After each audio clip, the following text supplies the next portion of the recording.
Apparently there's been some kind of mix-up on placement. Can you come with me? I liked Petula. She was a crackerjack of sound and motion.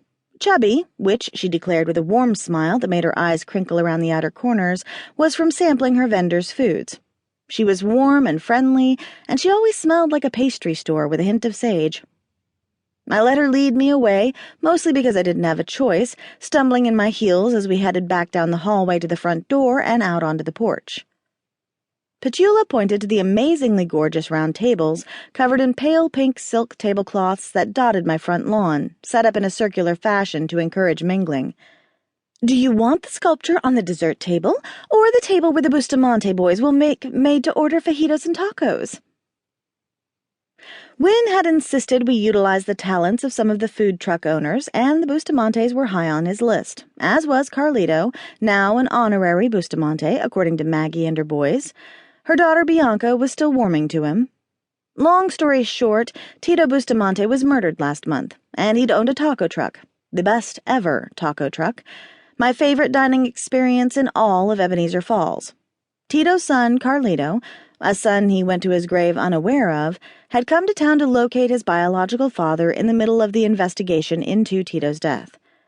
Tito's adopted sons, Mateo and Juan Felipe, now ran the taco truck in their father's stead, and they'd included Carlito in every way possible.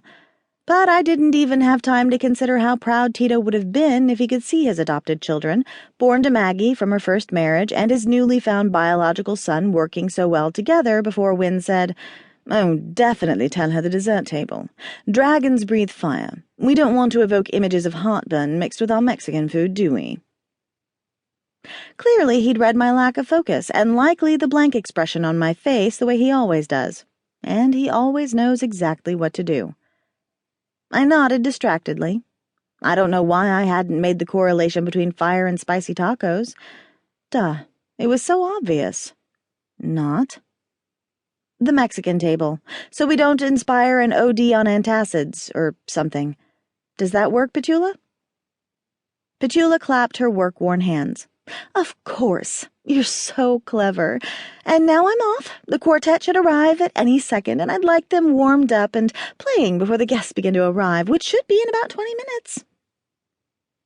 She hopped down the wide front steps of the house in her sensible shoes, all energy and motion, and threw herself into the fray of activity, leaving me to continue staring blankly, unable to move. "Stevie?" "Uh-huh." "Maybe you should take a moment," Wynne suggested. "Or a lot of moments," I mumbled, as the lights, strategically mapped out by Wynne, began to turn on, turning my front yard into a twinkling mint green and soft white fairy garden. The evening was cool, but not uncomfortably so, and the chance we'd taken by having an outdoor party in May in Seattle looked like it wouldn't end up the risk I'd envisioned. The newly planted hydrangeas in blue and white, their fat blooms drooping from their stems, added to the aura of an English cottage garden. Lavender and purple salvia surrounded them, accented by pink tea roses, the flowers all aglow with specifically chosen lighting to best accent their beauty. Chester, the man I secretly considered my surrogate grandfather, and the real grandfather of the man I was dating casually, had helped me meticulously plan this particular garden, and it was as beautiful as I'd hoped.